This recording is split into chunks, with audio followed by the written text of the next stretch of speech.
Hi friends, ഇന്ന് ഒരു പുഡിങ്ങിൻ്റെ റെസിപ്പിയായിട്ട് വന്നിരിക്കുന്നത്. ഫസ്റ്റ് ടൈമാണ് ഉണ്ടാക്കുന്നത്. അതുകൊണ്ട് ഇത് കറക്റ്റ് ആകുമോ ഇല്ലേ ഒന്നും അറിയത്തില്ല. അതിനായിട്ട് 2 ഓറഞ്ച് എടുത്തിട്ടുണ്ട്. അതിൻ്റെ നീര് നന്നായിട്ട് പിഴിഞ്ഞെടുത്ത് അരിച്ച് നമ്മുടെ ഒരു പാനിലോട്ട് വീതിയിട്ടുണ്ട്. അതിലേക്ക് കുറച്ച് പഞ്ചസാരയും കൂടെ ഇട്ടിട്ട് നമ്മുടെ ഓറഞ്ചിൻ്റെ മിക്സ് തിളയ്ക്കാനായിട്ട് വെച്ചിരിക്കുകയാണ്. കോൺഫ്ലോർ ഇട്ടാണ് സെറ്റ് ചെയ്യുന്നതെന്ന് അറിയാം, പക്ഷേ ഡയറക്റ്റായിട്ട് ഇടണോ അതേ സെപ്പറേറ്റ് ആയിട്ട് മിക്സ് ചെയ്ത് ഇതിലോട്ട് വീത്തണമൊന്നും അറിയത്തില്ലായിരുന്നു. അതുകൊണ്ട് ഡയറക്റ്റായിട്ട് കോൺഫ്ലോർ എടുത്ത് ഇട്ട് കൊടുത്ത് അത് ആണെങ്കിൽ അലിയൊന്നുമില്ല, ഒന്നും ആകാത്ത രീതിയായി. പിന്നെ അതിനെ അരിച്ച് മാറ്റിയിട്ട് ഓറഞ്ച് ജ്യൂസ് വീണ്ടും വെച്ചിട്ട് കോൺഫ്ലോർ അല്ലാതെ കുറച്ച് വെള്ളം വീത്തി മിക്സ് ചെയ്ത് കട്ടയൊന്നും ഇല്ലാത്ത രീതിക്ക് ആക്കി എടുത്തിട്ട് ഓറഞ്ച് ജ്യൂസിലോട്ട് ഒഴിച്ച് കൊടുത്തപ്പോഴേക്കും അത് കുറുകി വരണതായിട്ട് കണ്ട് അങ്ങനെ ഓറഞ്ചിൻ്റെ തോട് എടുത്തിട്ടുണ്ട്. ഇത് കുറുകി വന്ന മിക്സിനെ നമ്മൾ അതിലോട്ട് അങ്ങ് സെറ്റ് ചെയ്യാനായിട്ട് വീതി. ഇത് ഫ്രീസ് ചെയ്ത തോടാണ്.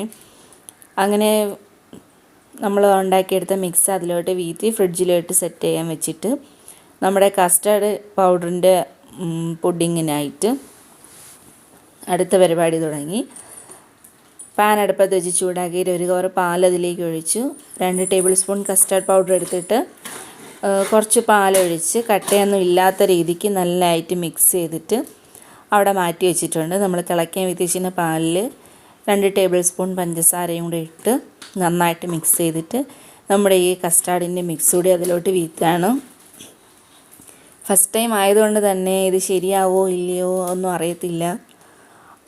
ഒരുപാട് വീഡിയോസൊക്കെ കണ്ട്, പക്ഷേ ഇതുവരെ ഒന്നും ട്രൈ ചെയ്തിട്ടില്ലായിരുന്നു. ഫസ്റ്റ് ടൈമാണ് ഇതൊന്ന് ട്രൈ ചെയ്ത് നോക്കുന്നത്. അങ്ങനെ പാല് തിളയ്ക്കാറെ വന്നപ്പോഴേക്കും നമ്മൾ കസ്റ്റാർഡിൻ്റെ മിക്സ് ഒന്ന് ഒഴിച്ചു കൊടുക്കുകയാണ്. അത് നന്നായിട്ടൊന്ന് കുറുകി വരാൻ വേണ്ടി വെയിറ്റ് ചെയ്തു. കസ്റ്റാർഡിൻ്റെ മിക്സ് കുറഞ്ഞതാണോ അതേ പാല് കൂടിയിട്ടാണോ എന്നറിയത്തില്ല, നന്നായിട്ടത് കുറുകിയില്ലായിരുന്നു. പിന്നെ സെറ്റ് ചെയ്യാൻ വെച്ചിട്ട് നമ്മുടെ മറ്റേ മിക്സ് എടുത്തിട്ട് ഇപ്പോൾ നമ്മൾ ഉണ്ടാക്കിയ കസ്റ്റാർഡിൻ്റെ മിക്സ് അതിലോട്ട് വീത്തി സെറ്റ് ചെയ്യാനായിട്ട് 2 മണിക്കൂർ ഫ്രിഡ്ജിൽ വയ്ക്കുകയാണ്. ഫ്രിഡ്ജിൽ വെച്ച് 2 മണിക്കൂർ കഴിഞ്ഞപ്പോഴേക്കും തന്നെ അങ്കൻവാടിയിൽ നിന്ന് ആൾ വന്ന് പിന്നെ അവനൊന്ന് ടേസ്റ്റ് ചെയ്യാൻ കൊടുക്കുകയാണ്.